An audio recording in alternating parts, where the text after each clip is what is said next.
Welcome to Losing a Child, Always Andy's Mom. On this podcast, we journey through the devastating experience of the death of a child.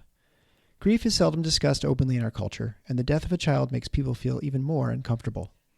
We approach the topic openly and honestly, speaking to people who have lost loved ones and experts who help care for them.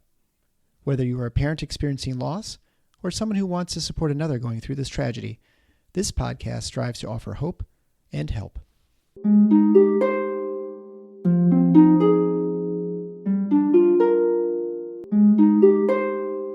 Welcome to episode number 311 of Losing a Child, Always Andy's Mom. I'm Marcy Larson, Andy's mom. Today, I have the pleasure to introduce you to Miranda. Miranda is Denver's mom. Miranda was introduced to the podcast by her friend Samantha, Raiden's mom, from episode 282. And this is not because they live close together, because Raiden's mom, Samantha, lives in Oregon, and Denver's mom actually lives in Alberta, Canada. I just really love how this shows that bereaved parents can become close, dear friends, even if they live hundreds or thousands of miles apart. We certainly see that in the support groups that we have through Starlight that are now international. And I really feel like so many of these women that have been in my groups are dear close friends. And I would say Miranda and Samantha would consider themselves close friends as well. So Samantha inspired Miranda to be on the podcast, and now Miranda is sharing Denver's story. Again, if you would like to share your story on the podcast, feel free to email me at Marcy, M-A-R-C-Y, @andysmom.com. For now, just sit back and listen to Miranda, Denver's mom.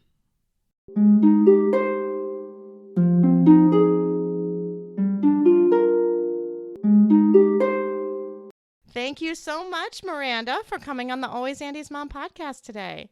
Thank you. Oh, I am looking forward to hearing all about your Denver. I'm excited to share him. Oh, so sweet. And for any of you not watching video, which most of you aren't watching video, she's wearing a really cool shirt today that says Denver across it. Now, you might think she lives in Colorado or something, lives around Denver. No, that is not the case.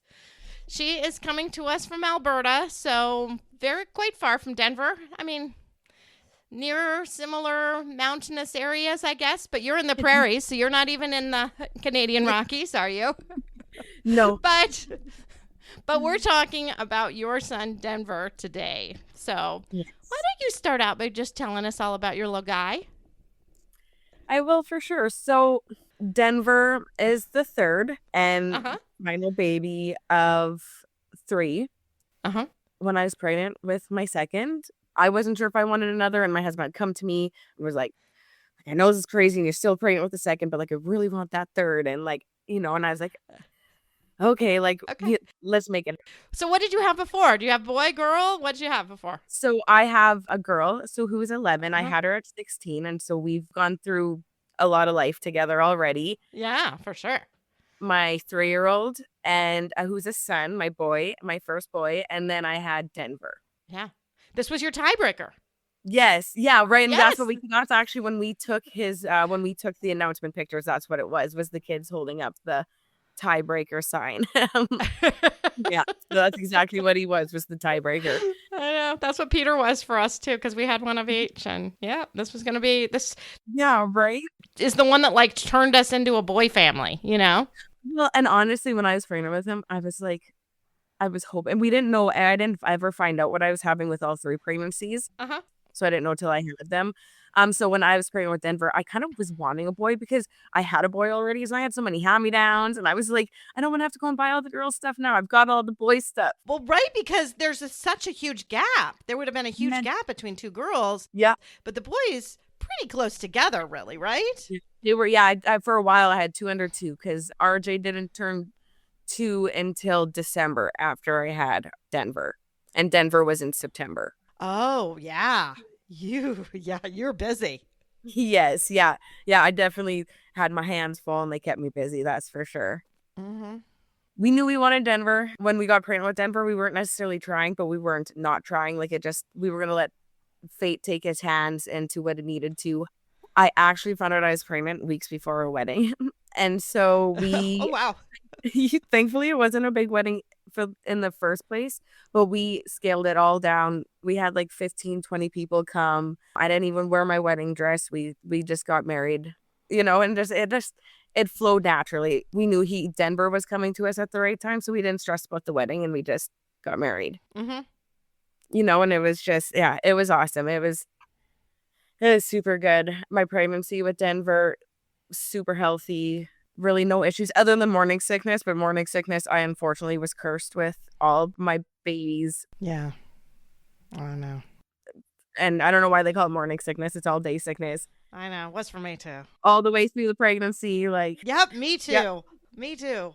Yep, I totally am with you on that. My record going without vomiting was, I think it was with my pregnancy with Andy, actually, that I went 3 days one time without throwing up. And that was the longest I ever went. Yeah, that's probably about me too. For all my pregnancies. And I know I was nauseated. I mean, that's just 3 days that I actually didn't vomit. So yeah, you get good at like finding out the foods that are okay to puke back up. Right, I know. Bad. It's so crazy. I tell everyone who's pregnant, I'm like, if you're sick, eat a peanut butter parfait. They're not too bad to puke back up. I'm like, you're good. Like, you're gonna be fine. Oh my gosh, I feel like I'm speaking to a kindred soul. It's so funny. My husband always thought it was hilarious that I always was like, thinking about what a food would be like on the way up when I ate. Literally, my husband, I'd be like, I'm not eating that because if I puke that up, that's not great to puke back up. Like, I'm sorry.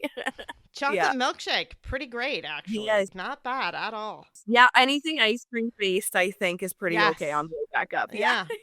Yeah, Slurpees are okay too. Yeah, I know. I'm sure we're grossing people out right now. So sorry for that, but like, you got to hear us. We know. We understand each other. Exactly. Yeah, exactly. Denver was actually named after the Colorado Avalanche hockey team. Okay. That's my husband's favorite team. Hockey team has been since he was a kid. So when my husband was asked me about the name Denver and told me why, I'm sure he was expecting me to turn it down. But it's cute. I was like, that's so cute. I was like, how could you turn down that name? Like, it was, and it fit him. Oh, that's so sweet. Okay. It fit him. It fit him so well. He was definitely a little Denver. And then Michael comes from my uncle. Mm-hmm. His middle name, Michael, comes from my uncle, whose middle name is also Michael. And then his other middle name is Ray, which comes from my husband's grandpa, Raymond. Oh, wow. Okay. I'm a big name person. All my kids have, like, their names are very meaningful. And, like, there's a reason for them. Yeah, names are so important to me. And I like, after losing Denver, I almost mourned his name too. Yeah. Like, if that makes sense. Like, when, like I was like, oh my gosh, like, his name is, like, gone with him in a way where it's not, because, like, you say it now. Like, now that I've grieved long enough, it's not gone. You say it, you continue to say it. Yeah. But I felt for a while there, I was like, I love that name. Like that, like, mourning of, the name almost too. Well, and I did that too with Andy. He's Andrew Lee. So, my husband is Eric Lee. His dad was Gerald Lee. I mean, that name was supposed to carry on, Yeah. And obviously it never will. And it's hard when you have something meaningful like that. And I always felt a little guilty about it too, because my family, we have the middle name Thomas in our family. And because, Andy was the firstborn, we went with Andrew Lee for Eric, because that felt really important to me. But then when we had our second son, then that was my family name. And then I felt sort of bad ever since that, like, my family name lives on and Eric's doesn't, right? Yeah, I totally understand. Yeah, so I'm understand the name thing too, Yeah, it's that mourning of it. Yeah, too. There's lots of different things that you grieve and mourn after you lose a child before you lose a child, you don't think about like that. Yeah, for sure. Denver also was a VBAC baby, so a vaginal birth after C-section. I had a C-section with my second. Yeah, vaginal delivery after C-section. And he came quick. He was fierce and mighty. I started contractions on the 19th at my parents' house in the evening. I got home, got comfy, got into bed, and by 2:19-ish in the morning, I still have my contractions list, right? So it kind of shows like the contractions I was having that day. So I started to really have contractions where I woke up my husband and did what every woman does and tried to stay comfortable and hope for the best and that it wouldn't take hours. Yeah. By 7, I was calling my midwife to see if she wanted to meet me at the hospital, and she wanted to meet me at the hospital. I called my mom. My mom got over to our house. On the way to the hospital, I swear I was gonna have this baby in the car. My husband was begging me not to push. He was like, "Please don't have him right now. Like, we're almost there." We were on a couple of red lights. They're like, yeah. I got into the hospital, into labor and delivery, and they wanted to put me in our hospital. There's a room where they check you to see how dilated you are, and then they'll bring you into a laboring room if you're far enough along. She wanted to lay me on the bed to check me, and I was like, if you lay me on this bed, like, I'm having him here. Like, as soon as you lay me on the bed, like, that's it, I'm having this baby. And she was like, what? And I'm like, yeah. And she walked out of the room quick, and I think she ran into my midwife, or my midwife was like, yeah, just get her into the room. Like, especially by your third baby, you know your body. I was like, I'm having this right. baby. Yeah, I was like, this I don't baby is coming. Yeah, like, I don't even need you to check me. Just don't lay me on this bed because you're about to have a baby in this room. And so my midwife brought me to the labor room, and she checked me, and I was 10 centimeters. And she's like, push right now. She's like, let's do it. Let's have a baby. Yeah, she was like, it's perfect timing. Yeah, and it was quick. It was fierce because it was so quick. It was a very strong labor. But Denver was born at exactly 8 a.m., 6 pounds, 7 ounces, which is what my first daughter was born at exactly. Oh, wow. So they weighed the exact same. The only scary part about Denver's labor was because he came so quick. He was purple and blue. Mm-hmm. And we actually, like, my husband was like, had asked obviously right away, was like, is he dead? Like, what's going on? And then we heard that cry and the color started to come to him. The midwife kind of explained it to us as, like, when a baby's born that quick, they don't have time to get that oxygen to their blood and to change the color of their skin. And so he just happened to be that very scary color. Like, I look back at those pictures and I'm like, wow, like purple, like super purple. That's not good. No, it was a bit freaky, of course, especially my second child, but my husband's first biological child. It was a very traumatizing birth. So I think we were, like, hoping for the best, but expecting the worst kind of situation. Oh, yeah. But after Denver was born, he was peaceful and healthy and alert and just happy and calm. And he had this energy. My mom and I would always talk about, we're spiritual in the sense, like, we believe in psychics and, like, stuff like that, right? So we're spiritual in that sense.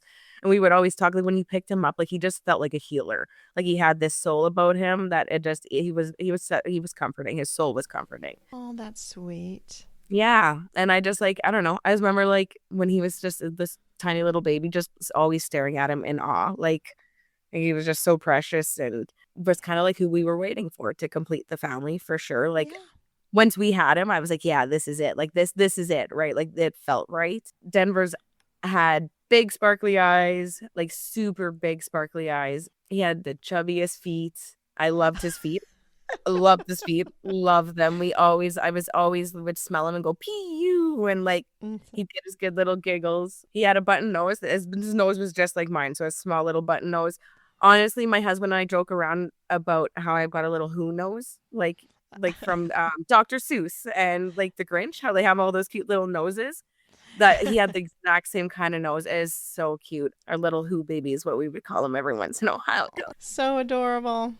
And then his left ear was slightly smaller than the right, like just the slightest little bit, where you would only notice if you were, like, really playing with it or paying attention to it.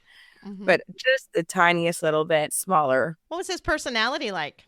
Oh, so bubbly. He's so bubbly. He was so smiley.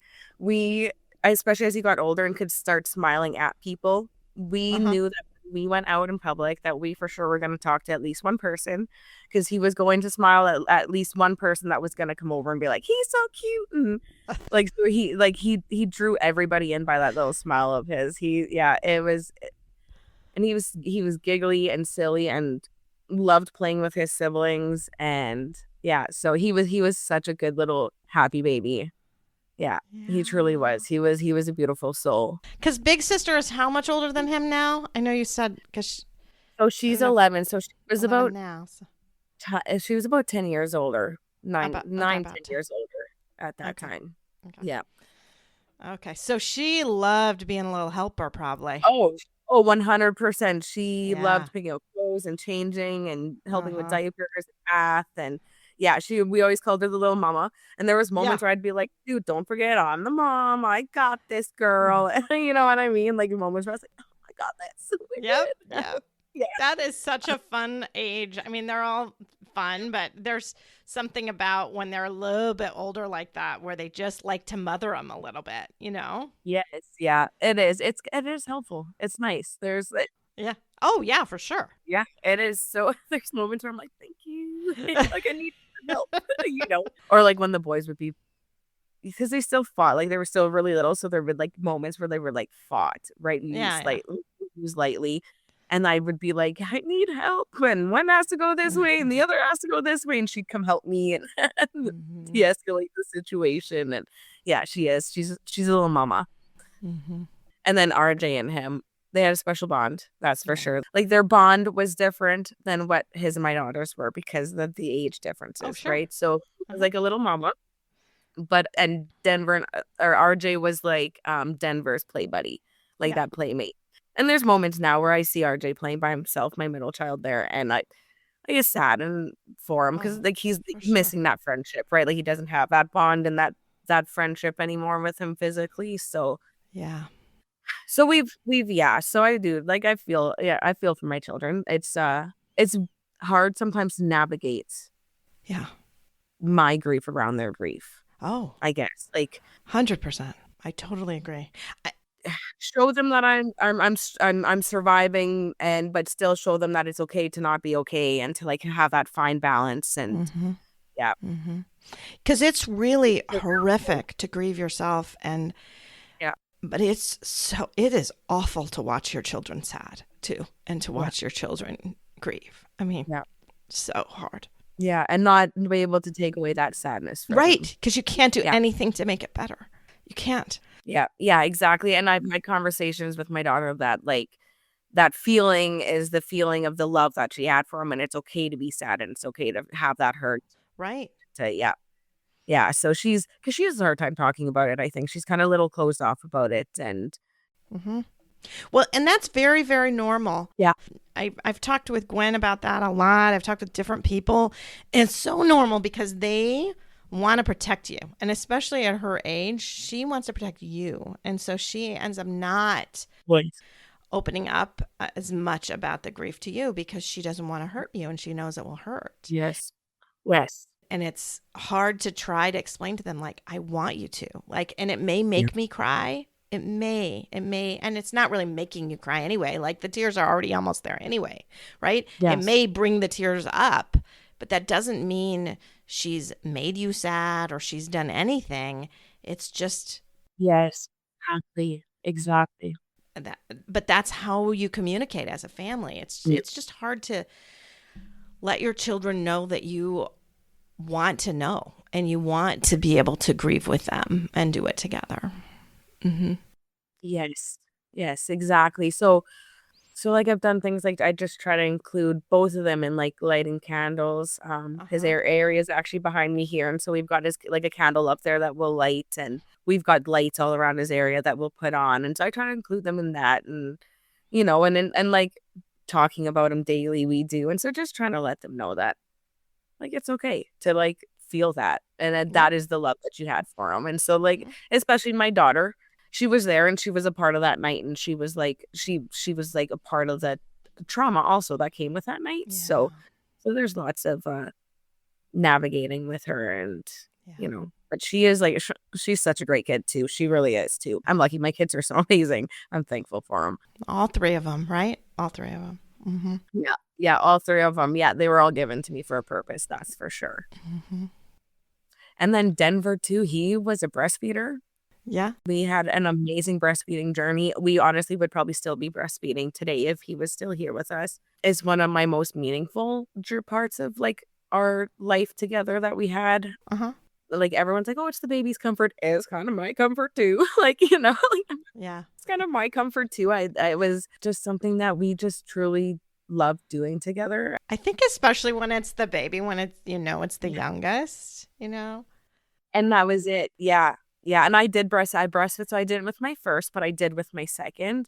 And so I knew with my third that I was doing it again. Because I could say, that was so great. We're doing it again. And yeah. So I did. Yeah. He went and he loved breastfeeding. Oh yeah. And I actually have his ear print tattoo on my arm. So like when I would feed him, that's how he would lay. And his arm. So the night he passed away, my cousin stayed after we had to leave. She stayed just because I wouldn't leave him alone.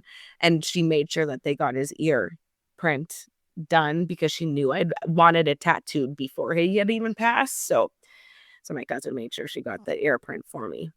Wow. So yeah. And that breastfeeding journey led into a love for food, a strong love for food.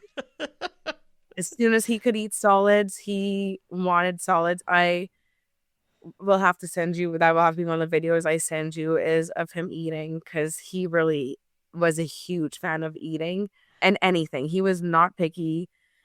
He really didn't care what he was getting as long as he was eating it. There was a time that I had made chicken and the barbecue sauce that I put on the chicken wasn't good.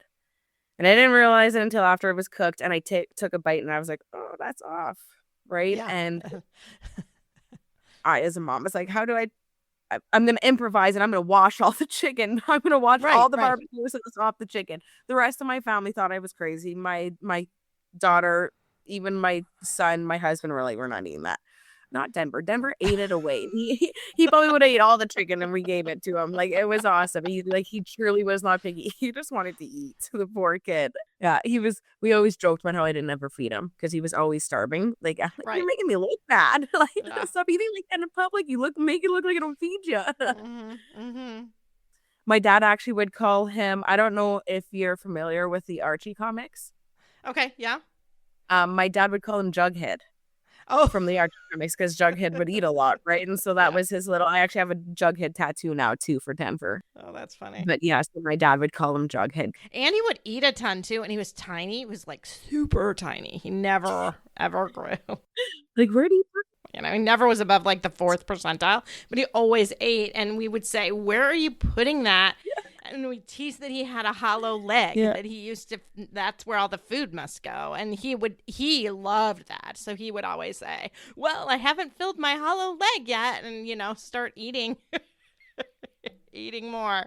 It was so sweet. But man, he loved to eat too. And you never would have known it. So, I mean, never. Because he was so stinking small. I think he had, so my husband's mom, my mother-in-law, is tiny. Like, now she's getting older, and so now she's not even 100 pounds, but she usually was never much more than 100 pounds, not much more. And the woman can put away like 9 desserts and never was above 100 pounds. So I always said that Andy had to have her metabolism, because I don't know. It wasn't from my side of the family for sure. Definitely. Oh, that's awesome. Yeah, I know. That was Denver too. Like, he was the tiniest little thing. Yeah. So you wouldn't think that he ate the way he did, but he ate, that kid. He definitely did. Spaghetti being all-time favorite thing. We actually did a spaghetti themed photo shoot for his first birthday. Okay. And I put him on my mom's floor in the kitchen, and we let him go ham with some spaghetti and just took some photos. And they turned out so good. And so it's so cute. And he was so happy during it. You could tell he was enjoying it. Yeah. And, you know, now, like, I think back to those moments, I'm extra thankful for him that I did things like that. And that, you know, like, he had little fun moments like that. And that he did get to have a big life in the little life he lived. Yeah. Yeah. Yeah. That's great. Yeah. He just, and that smile. Yeah. I can't get it. His smile. I truly just loved his smile. Yeah. It was one of my favorite things about him. Mm-hmm. Mm-hmm. Of course. He also had a very strong relationship with my parents. My parents actually just live across the street from me. Outside this window, you'd be able to see their house, Oh, actually. And so they also were really close. My mom and I were like best friends. My dad and I are like best friends. So we were always there. Yeah, of course. Mm-hmm. And so, like, I don't know. I'm so thankful that Denver was surrounded by a lot of love and people who just cared about him so deeply, not just in his life, but in his death too. Uh-huh. The night that he passed away, my whole family was actually there. We live in a smaller community, so with like the commute's not, like it's capable of people getting there, and so everybody was actually there. So like he was surrounded in strong love and death too. Do you want to talk about that night a little bit about what happened? Yeah, definitely. So the night he passed away, it was sudden. It was obviously not expected. I co-slept. I bed shared with all three babies, especially the last two with my breastfeeding babies, right? And this is the first time I've kind of shared his story just because there's a lot of guilt that comes along with his death, right? That a lot of like shoulda, coulda, like a lot of those feelings, right? Mm-hmm. And I think that the one thing that people need to understand that if I could go back to the night and change that night, I would 100%. Right? I would, but I can't. Of course not. So now the best thing I can do is share and teach and make people aware and just share knowledge, right? And so Denver passed away so technically they pronounced him dead on October 14th, which is Canada's Thanksgiving. Yeah. On the 13th, we thankfully celebrated our Thanksgiving. Okay. So he was able to be a part of it. He got to have turkey stuffing. Because how old was he? He was a year. Yeah, it was just like 13 months or something? Or not quite 13 months. Just about 13 months. He was 22 days over his 1-year birthday. Mm-hmm. And so, like lots of good food. He got really good, yummy dessert. Again, my family's really close, so my whole family was there. He got to play with older cousins and be with my aunties and his aunties and just get lots of loving from everybody. And it wasn't his first Thanksgiving, but kind of it was his first Thanksgiving, right? Because the first Thanksgiving, he was only 3 weeks old. He couldn't appreciate any of it, right? Yes, exactly. Yeah, it was his first like eating Thanksgiving, which he appreciated. Of course he did. He was the eater. Yeah, right. Unfortunately, that evening, I think he was seething, so he wasn't feeling 100%. Gave him a little Tylenol. And then my husband brought both the boys at my parents' house downstairs to have a bath. And so they got to have a bath together. And that is where my husband took the very last video that we have of Denver. The last picture and video that we have of him comes from that bath. Wow. After the bath, we kind of got the kids ready. We headed home. My daughter stayed at my parents' house that night. So it was just the boys and my husband and I that went home. It was about 8:30. So we said our goodnights. And so before Denver passed away, I had gone on my first vacation without my kids or my husband. I went with my mom and my aunties to Vegas for a few days. During those few days, my husband had to bottle feed, and that was kind of the first time that Denver was being bottle fed. I was pumping, so when I came home, I had lots of milk. And so that night, we had actually decided that I was going to put my middle child to sleep, and my husband was going to put my youngest to sleep. We just wanted to kind of keep that flow of him like using the bottles to kind of share the load now.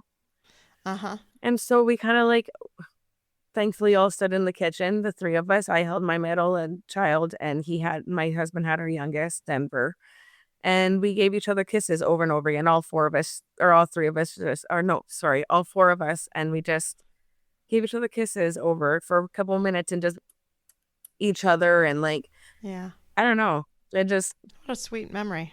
When I think about it now, it feels like that was meant to happen. We were meant to have all those kisses, and then we put them I went downstairs and I put RJ to sleep, my middle child, and I came upstairs and I went into our bedroom where my husband was with Denver, and I had Denver was sleeping, and so I said to my husband, like, come on to the living room, let's watch a movie, let's hang out together.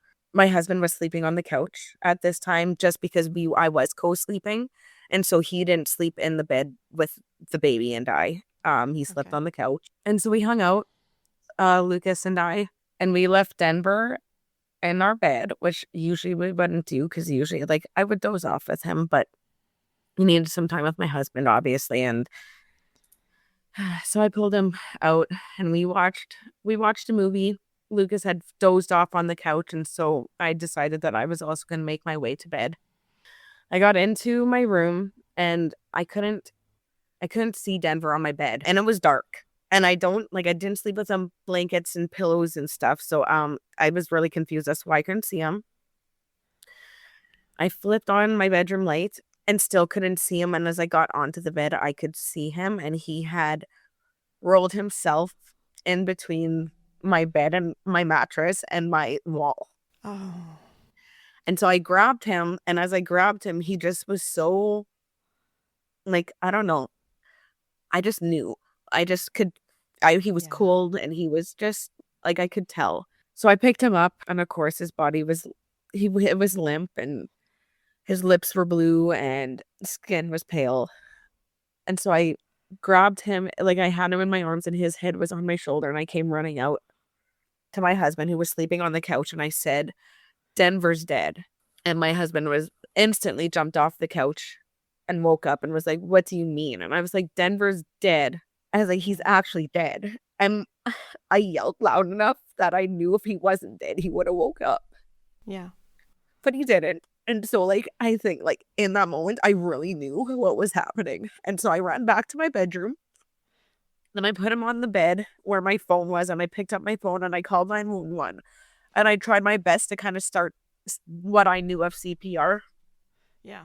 And at this time, of course, my husband's in the background, and he's going through it, right? He's going through it, and he's really loud. And I'm on the phone with 911, and I can't hear him. And so I need my husband to just leave. And so I turn to my husband and I say, go get my parents, because they're just across the street, right?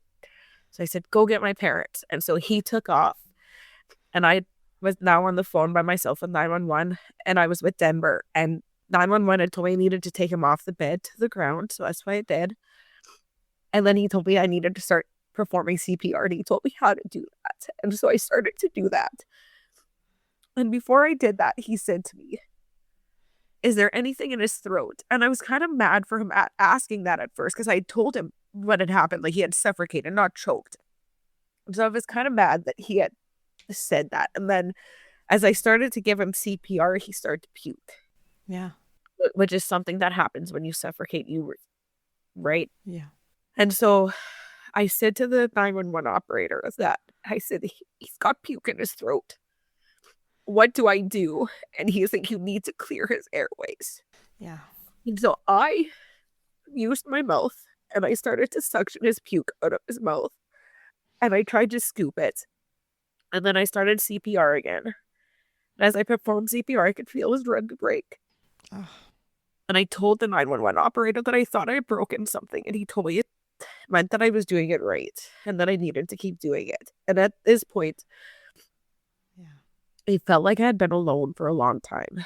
So I started to kind of like freak out at the 911 operator. And I said to him, like, where is the help? I said, where's the help? We don't live far, so where's the help? And he's like, they're on their way. They're coming. And so, again, I continued CPR. Oh, honey. Next thing I knew, my husband was back. Along with my husband came a lady who I, at this time, didn't know who it was, but a lady in a robe, and she came in, and my daughter came in. I looked at my husband, and I said, where's my dad? And he said, he's coming. And so I continued CPR. And then my dad or my mom came in first, and my mom came down to my side, and I looked at my mom and I said, please don't touch him. I need to do this. And I wasn't trying to be rude. Of course not. But I was honestly looking for my dad. And I think I was looking for my dad because I'm a daddy's girl, and my dad has always been able to fix everything for me. And so I was hoping he could fix this too. Yeah. And so finally my dad came in, and he dropped down beside me. And I said, you need to give him CPR. I said, 911's on the phone beside you. Talk to him. And like, please save him. And I got up and I fell into this lady and my daughter. And then I came out to the living room. And as I came out to the living room, the firefighters were coming into my house. I live in a bit of a smaller town outside of Medicine Hat, so we have our own fire hall. And so they come to medical emergencies when they think they can get there first. And so they came up the stairs and went right into the bedroom where I pointed them. And the last person to come into the door was my cousin's husband. We had just moved, so he didn't know he didn't know he was coming to my house. Oh, no. Your cousin's husband, you said? Yeah. Yeah. Yeah. And so he looked at me and he goes, "What happened?" And I just remember looking at him and going like this. Yeah. I just wasn't sure. And at this point, I know now that at this point, they actually thought it was my middle child because he's got asthma. Oh. So they actually thought it was my middle child. And so the paramedic or the firefighters went in there and started to do what they needed to do. And a couple moments later, the paramedics showed up. The paramedics went in there. I feel like we were in my house forever. I feel like that moment lasted a long time. Yeah. I remember going to the bathroom and brushing my teeth and using mouthwash and like washing my face and just trying to get the smell of his puke off of me. I almost felt like I describe it as, it might seem silly to some, but if you've ever drank and you looked at yourself in the mirror after you've been drinking and you feel that funny, like you feel weird when you're looking in that mirror. I looked in the mirror and it's how I felt.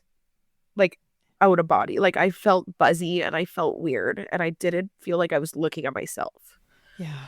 It's just the best way I could, like, that's the best way I can describe it to somebody who hasn't been through that, where it's like that, like you just don't feel yourselves. Mm-hmm. Yeah, like I said, I feel like it took forever. My dad, my mom, my auntie and my mom and my dad all lived together. So my auntie was here, my daughter was here. And I feel like they worked on him forever here. Like I do, like I feel like that moment lasted a really long time. Mm-hmm. And then they brought him out and it took one person to carry him because he was so little. So it just took one person to carry him. And his little body was just hanging there, but it looked like his eyes were opened. And as I started to give him CPR, like the color of his lips started to come back because he was getting oxygen from me. Yeah. And so like I thought that it was maybe him coming back. Yeah. So at this point, of course, the police are here too. And so the cop says to me, like, "We need you guys, like, we're going to have to go to the hospital." And I don't even think twice. I get my shoes on or my slippers, whatever. I think it was my slippers that were at the door. And my mom gets my other pair of slippers on. And we get into my dad. And we drive to the hospital. And I get to the hospital. When I get to the hospital, I realize I left my husband at home. Yeah. I mean, you're just not thinking, though. I mean, really. I just needed to get there. And at this point, my husband and I reacted differently. In my grief and my shock, I was really quiet and I was stuck. And he was loud. Yeah. I needed to move. And so I needed to kind of like, I'd leave for a moment too. There was a couple of moments where I had to leave just to be by myself. In between all of this too, I had found my husband's phone because my phone was still in the room. And found my husband's phone and I called his childhood best friend who is married to who is now my best friend. And I called them and I told them, I said, I need you guys to meet me at the hospital because I think Denver's dead. And of course, I don't remember what was said, but they met us there. Well, we were at the hospital. As I got there, the RCMP officer pulled up not long after us with my husband. And then we sat in an emergency room for probably about another 15 minutes while they tried to work on Denver. A lot of doctors, a lot of nurses, a lot of EMS. It was all hands on deck, so everybody was there. His pediatrician works at the hospital, and his pediatrician was on call that night, so his pediatrician was a part of that night. Wow. As we were in the room, people started to show up. My sister, my cousin, so the one whose husband is a firefighter, she works at the hospital with the pediatric ward. So she came down, my auntie, my uncle, my like other cousin, like everybody started to show up. My dad stayed here with my 3-year-old. At this point, my daughter was still here too. And we were all just in the room, but I don't know, pacing, hoping for the best. And eventually the doctor came in and he told us that there wasn't much he could do. He said that when Denver got to him, there was no electricity to him already. His heart wasn't beating and he didn't have a pulse. And he said that he got that heartbeat back only for a second and it dropped again. And he said, and I fear that if we bring him back, that he won't still come back, that it won't be, like he won't come back, that he'll be gone still. And so at that moment, I instantly was like, you need to stop touching him, stop working on him. And I ran out of the room and I ran into the trauma room where Denver was. And so I went into the trauma room where Denver was, and the nurse was standing over him, and she was still pumping his chest. And she looked at me when I walked in. We made eye contact, and I told her it was okay to stop. I told her it was fine, that it was okay. And I remember looking at him, and he was so pale, and his little chest was so caved in from all of the work and all of the CPR. His little diaper had blood in it. So I did up his diaper so nobody else had to see it. And I asked to hold him. And I don't think our hospital obviously has done this a lot of times. And so they were like, we don't know that we're allowed to let you. We have to talk to the morgue and to the funeral home. And they came back with a warm blanket, a warm sheet, and they wrapped it around him and they put him in my arms. My husband and I sat there for the next 4 to 5 hours, just holding him and taking turns and holding him together. And I just like, I don't know, there's moments where like, I remember sitting there and I was crying. And I looked at everybody and I said, this is the stuff you watch on movies and I see on TikTok. Like, I'm not supposed to be here. Like, this isn't supposed to be me. This is just stuff I watch on TikTok. Right. And I do. And I'm somebody who I cry for people. And so, like, I had watched videos on TikTok of lost moms before I was a lost mom. And I would cry for them. And, like, so I just remember sitting in that hospital being like, I'm not supposed to be here. Like, and I watched this stuff and that was supposed to be it. And I was like, it was hard. Like, yeah, you don't think it could possibly ever happen to you, do you? Yeah, right until it does. And I just remember thinking, this is not my life. This is not my life. This is not my life. And I said that a couple of times too, where I was like, I'm not, like, this is not happening. After we knew he wasn't coming back, my daughter wanted to come to the hospital. So she came and she spent a couple hours with us too, holding him. And like, sometimes you, I think, forget how little your kids are still when they're starting to hit those older ages. Yeah. And it wasn't until on the way home that she looked at me and she goes, does this mean that his tooth's not going to grow in anymore? Does this mean his tooth's not going to grow in anymore? Oh. And I looked at her and I said, yes, baby, that's what that means. And so, like, I just remember, like, in that moment, realizing how little and innocent she still was. Yeah. At the hospital, we were there still. I had asked about organ donation. Unfortunately, because he had been gone for too long, they weren't able to donate organs, which I've had a hard time with. Yeah, we couldn't either. Because they never got him back. They never. Right. Yeah, right. So it's like that. I mean, you can't. Yeah. So it's that difficulty, right, of accepting that that's all gone too. Yeah. In a way, especially because we are big organ donators in our family, my family. And so that was hard. And like the room stayed full. Nobody left even after they pronounced him dead. All the medical staff stayed and it stayed quiet. And I remember at one point walking out of the room and my cousin's husband, who's the firefighter, was there. And I just like fell into his arms and I cried. Yeah. And I asked him if he thought he cried for me. And I just didn't come. Thankfully, they said that there was no stress. There was no tears, like dried up tears. Like it just looked like he fell asleep and stayed asleep. Yeah. And then when the time came and they were needing to take his body, I wasn't going to leave. I was going to stay. I was going to watch them take his body. My family had collectively decided that we didn't need to see that. So my auntie and my uncle and my cousin and her boyfriend, different cousin than the firefighter, stayed with him while they did the prints, and they got his hair and they took him away. The lady, the funeral home who came and got him that night, they just use a funeral home that's on call. And so the funeral home that was on call that night, the lady who picked him up, my auntie said cried when she picked him up. Oh. So we stayed with them.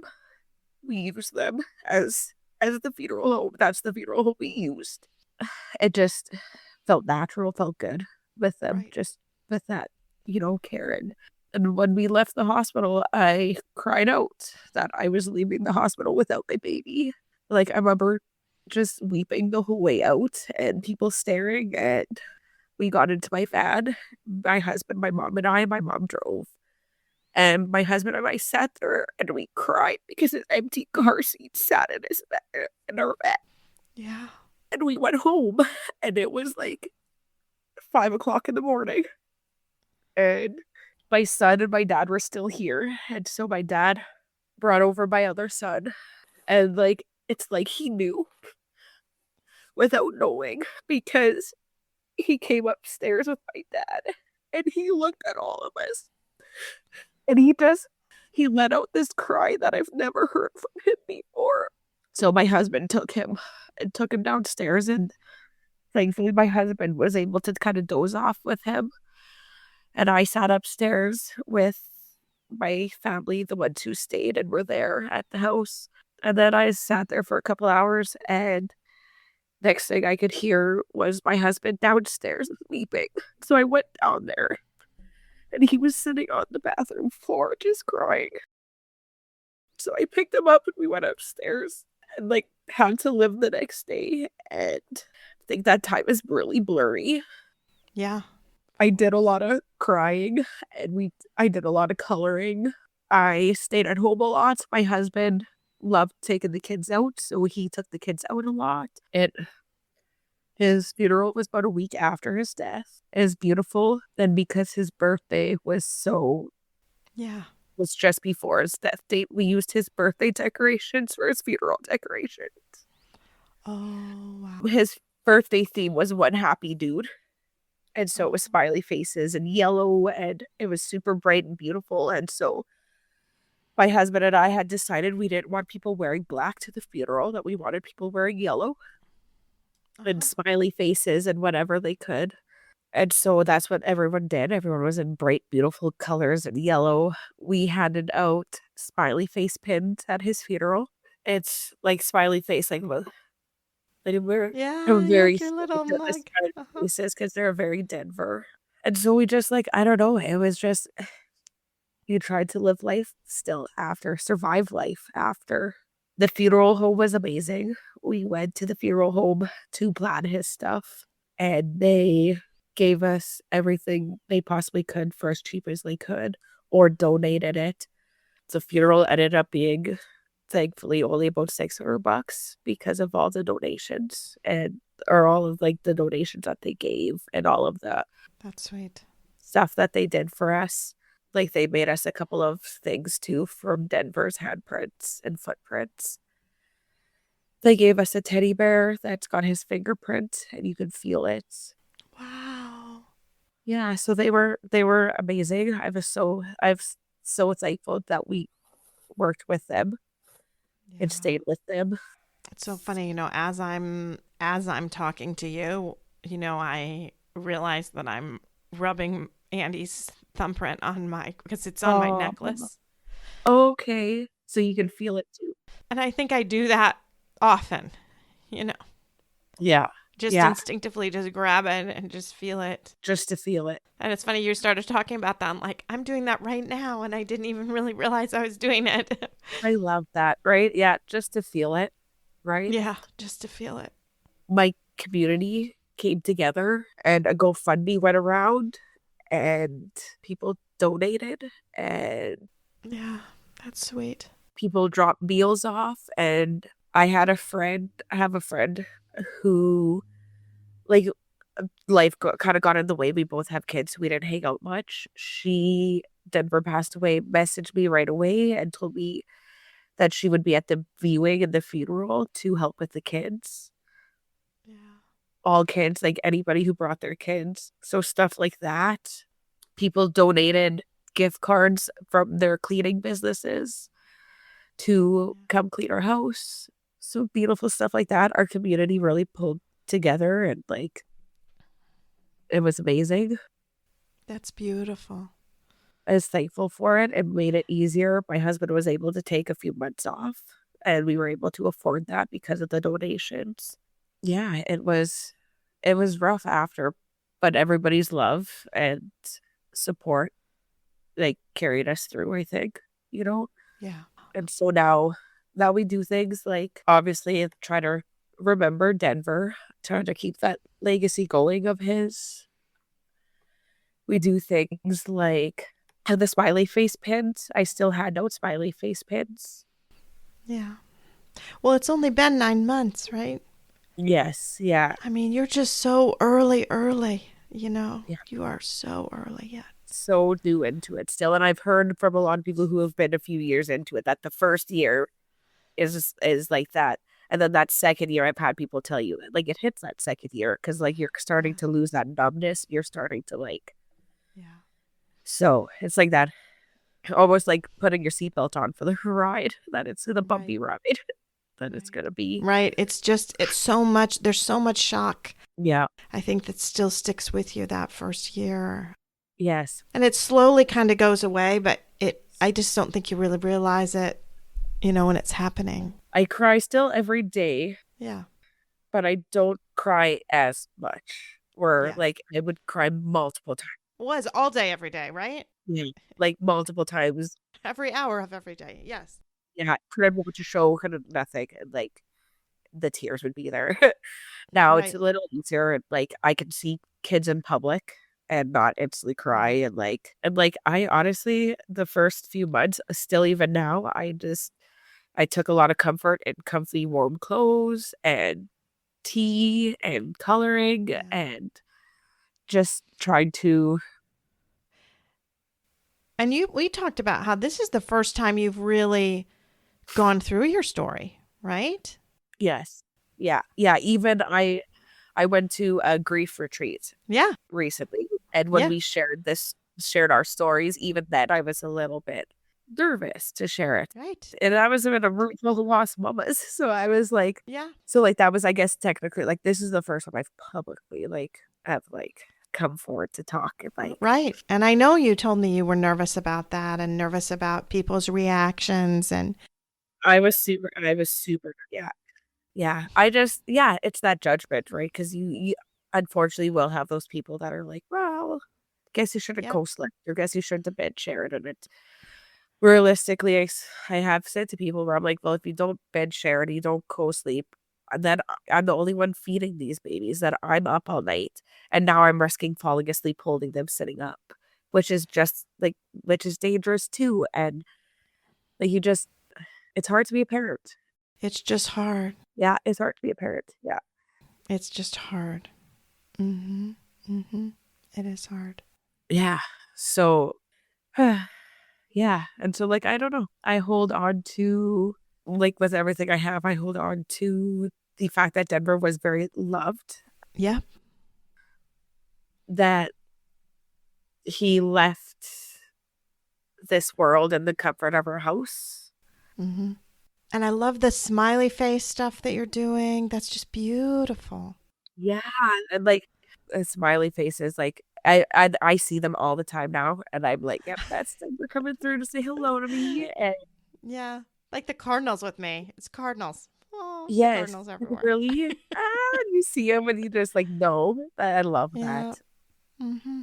I also have a Facebook page for Denver. People travel with him, like his picture, and they take pictures of when they're traveling, of his picture wherever they are, and they'll take us in it, our Facebook page.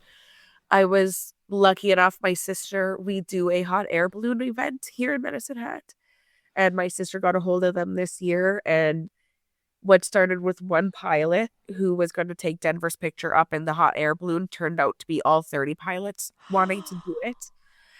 So all 30 pilots took Denver flying, and some of these pilots are international and kept him in his basket and are now taking him flying internationally. And next week, Denver will be flying in Italy. Oh, honey, that is so Yes. special. Right. And so that's kind of what we do to keep his memory still there and still keep him around with us. I have a picture and a little teddy bear that I bring along with us. To kind of like yesterday we went to the water park and I brought it along just to make it feel like he's still there and hanging out with us. Yep. Oh, I totally get that. Yeah. I totally get that. We just had our son Valeriano's wedding a week ago today. And sitting in the chair that Andy should have been sitting in was Andy's teddy bear and a picture. No. And then when we had our family picture, the picture and the teddy bear were in the picture with us and the wedding. And we should have been there, right? And especially those big. And we can't be. Then you do little things to bring him along. And I love that you bring him to the water park. I mean, that's awesome. It's awesome. Yes. Yeah. We try to take him everywhere with us. It makes me feel I had a hard time at the beginning, especially leaving his urn at home. Yeah.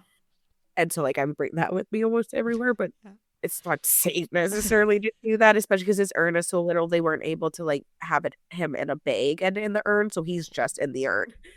So I'm I'm going to drop it and risk it. And so, but if I go away on a trip, I ask my auntie to urn sit is what I call it. So I'll bring the urn to her house. And so he's not alone while I'm traveling and just yeah. Yeah. We brought Andy's teddy bear with us to Greece and Italy. So Herky got to go everywhere and everywhere. That was in the backpack. My husband or somebody wore the backpack every time. And his teddy bear only came out of the backpack to take pictures. What was really funny is that I had decided I wanted to bring that bear, and we were talking about it. I think we were talking about it on the podcast, actually. It was on a live stream. It was with Gwen. I don't know if we were live at the time or if it was just before we started recording with Gwen, but I had said that I wanted to bring the bear, and he's like, no.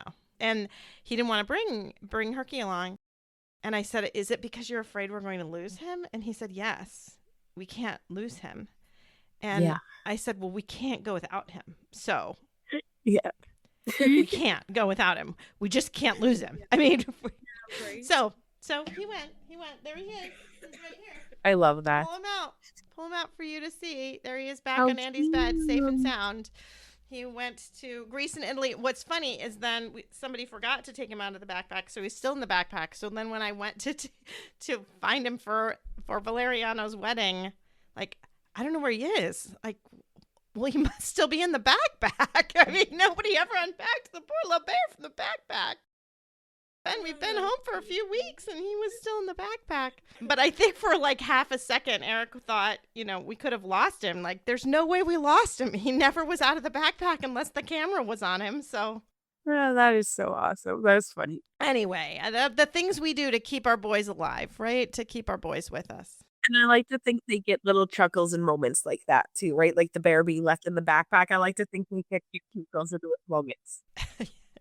Well, I'm sure Andy is probably ticked up in heaven. You left Herky in the backpack for go get my Benny. I mean, we've been back a month. Poor Herky was in the backpack for a month. Oh, God, so funny. Poor little buddy. Yeah, I'm sure he is upset. So he's probably happy that his mama remembered to take him out for the wedding. Because had Herky not gone to the wedding, that would have been sad. He needed to go to the wedding. He's going to go to many things. Yeah. I mean, he used to go with me everywhere. Aww. Yeah, I never went anywhere without that bear coming with me. I had actually said at the retreat I was just a part of, there was other women who had teddy bears too. And I was like, sweet, other grown women who want to carry around teddy bears all the time. This is so awesome. We went to our very first meeting with Gwen. Turkey was with us. Turkey, that's the bear's name. Actually, what's really crazy is that, Andy died on a Wednesday. We had been up north for the weekend before at our cottage. And Andy still slept with this bear. He's 14 years old. He still slept with this bear. I mean, like if he went away to camp or went away on a church trip or something, he did not bring the bear because he did not want everyone knowing he was still sleeping with the bear, but he was still sleeping with his bear. And we're leaving, and for some reason, we had to get back a Sunday night for something. It was something going on. I don't have any recollection what that was, but we're like 15 minutes down the road, and Andy said, I forgot Herky in his bed there because Herky came, everywhere. And I said, dude, we don't have time. We don't have time to go around. I said, we'll be back on Friday. This is Sunday night. We'll be back in 5 days. Like, I know he slept many times without Herky. He will be fine without his bear. So we left him, and we didn't turn around. We just kept him there. When Andy died that night, and we had to call Eric's parents, we actually, I think, ended up waiting until the next morning to call them because we knew this would be their last good night of sleep for a while. So I just kept saying, tell him they need to go get the bear. Oh. They need to get the bear. And so he did. They went over to our house before they came down because it's like a 2.5-hour drive. So they went over to our house and got Herky so that he would be with us. Because he had to go to the funeral. And then I was like, I feel like I should bury him with him. But because they were always together. But I just couldn't. Yeah. I couldn't bury Herky with Andy.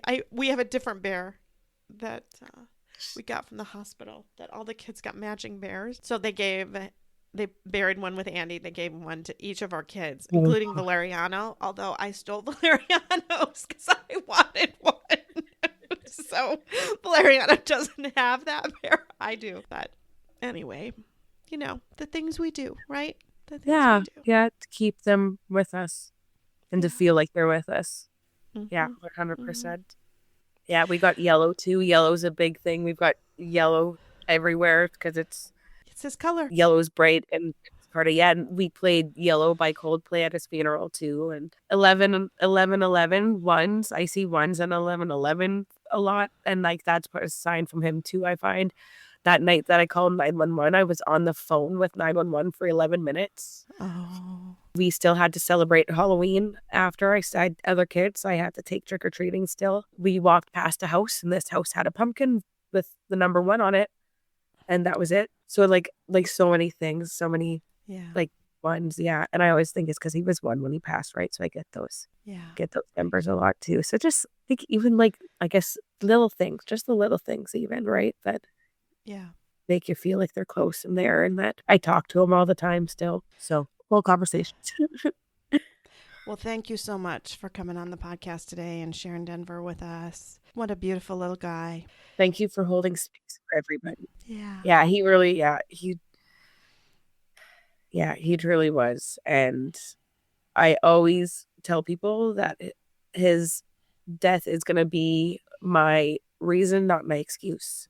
And so my reason to get up, and my reason to do, and my reason to survive, and my reason to love. And like, that's beautiful. I'm trying to change a couple of things here in Medicine Hat. The social workers here in Medicine Hat don't work 24 hours. So the night he passed away, there was no social worker on call. Nobody got a hold of us after. So like there was no like guidance from that side. So I want to change that about the hospital. So there's a few things that I truly believe that his death is going to be the reason for some stuff happening. Beautiful. Thank you. Thank you. I really appreciate the space you hold for everybody.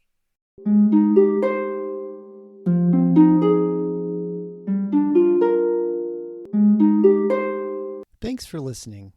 If you found this helpful and would like to support the podcast, please leave a 5-star rating and comment. To help financially, you can type Andy's Mom, one word, to the number 53555. This provides a link to GiveButter, which allows donations through PayPal, Venmo, Apple Pay, or credit cards. GiveButter will provide a receipt of your tax-deductible donation, or you can visit the donation page at andysmom.com/donate. Always Andy's Mom is a registered 501c3 and can receive donations through Thrivent Financial and Benevity. Marcy loves hearing from listeners. Please feel free to reach out to her via email at marcy@andysmom.com or on the Instagram or Facebook Always Andy's Mom accounts. Sign up for the email list to get weekly episode links as well as pictures of Marcy's guests and their children. Together, let's work to inspire hope, one day at a time.